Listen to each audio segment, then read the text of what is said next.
नमस्कार मंडळी. तर आज मी चायना टाऊनमधून घेऊन आलेली आहे असा लाल माठ. हा हिरवा पण आहे, हा लाल पण आहे. मला हा अतिशय आवडतो. मुंबईमध्ये असताना मी ह्या भाज्या बऱ्याच खायची, पण आत्ता हा आम्हाला मिळताना अतिशय मुश्किल होतो. तर मी हा छान साफ करून घेतला आहे. मग मी ह्याला छान धुणार आहे आणि चिरणार आहे. तर ह्याचे बरेच फायदे आहेत. एक फायदा असा की हा अतिशय पौष्टिक आहे आणि भरपूर व्हायटमिन्सनी भरलेला आहे. तर चला ह्याला मी आता धुवून घेते आणि धुवून घेतल्यावर ह्याला चांगलं ह्याचं पाणी गाळून घेऊया. ठीक आहे. तर ह्या भाजीसाठी लागणारं साहित्य म्हणजे कांदा, बारीक चिरलेला लसूण, लाल आणि हिरवी मिरची. हे पडली खाली, पण मी दोन्ही मिरच्या घेते कारण का हे आपण फक्त मिरचीवर शिजवतो. आणि हा बारीक चिरलेला लसूण तुम्हाला सांगितल्याप्रमाणे. हे खोवलेलं खोबरं हे आम्ही इथे फ्रोझनच वापरतो कारण का इथे वेळ नाही आहे तेवढा. आता तेलात सर्वप्रथम टाकणार आहोत आपण लसूण. तर बारीक चिरलेला लसूण गेला तेलात. माझ्याकडे ही जाडी कढाई आहे, ह्याच्यातच मी या भाज्या शिजवते, पालेभाज्या शक्यतोवर. आता मी ह्याच्यात ही लाल मिरची टाकलेली आहे. ह्याच्यानंतर ह्याच्यात जाणार आहे कांदा. हा बघा गेला कांदा. ह्याला छान असं मिक्स करून घ्या आपण आता. ओके. तेलात हे चांगलं गरम झालं की ह्याला छान मिक्स करून घ्या. उरलेला कांदासुद्धा टाकलेला आहे.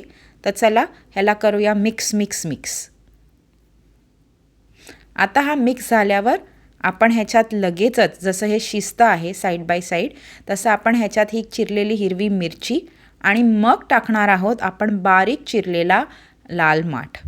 तर त्याचा कलर तुम्ही बघा किती सुरेख येईल शेवटी जसं मी बनवते आहे भाजी. आणि या भाजीला ना बिलकुल पाण्याची आवश्यकता नाही, हे लक्षात ठेवा. बिलकुल पाणी घालायचं नाही. तर आता हे छान असं शिजलेलं आहे. आता आपण घालूया ह्याच्यात बारीक चिरलेला लाल माठ. हे बघा, आहा, किती छान ताजी भाजी मला मिळाली. आणि ह्याच्यापेक्षा काही सुख नाही की आपल्या मुंबईकडच्या भाज्या इथे खायला मिळतात. त्याला मिक्स करून घेते.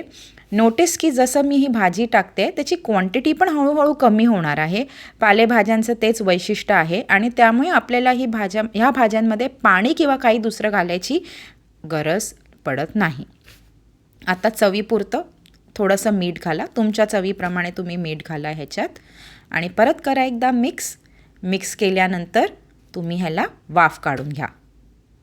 वाफ काढल्यानंतर बघा कशी क्वांटिटी कमी झालेली आहे. आणि मी इथे शानाचं जे खोबरं आहे ते टाकलेलं आहे ह्याच्यात. हे असे गठ्ठे दिसत आहेत, पण हे मेल्ट होतील आपोआपच, सुटतील, हे काहीच गरज नाही. परत एकदा साधारण 5 मिनिटांनी ही भाजी छान रेडी होईल. आणि मग ही रेडी झाली की पुन्हा एकदा करून घ्या मिक्स व्यवस्थितशीर. आणि आज मी ही भाजी बघा कशी प्लेट करणार आहे. ह्या भाजीला मी प्लेट करणार आहे कुळथाच्या पिठीबरोबर. तर ही माझी हिरव्या माठाची भाजी बघा किती सुरेख दिसते. त्याच्यावर कुळथाची पिठी आणि भात. So enjoy.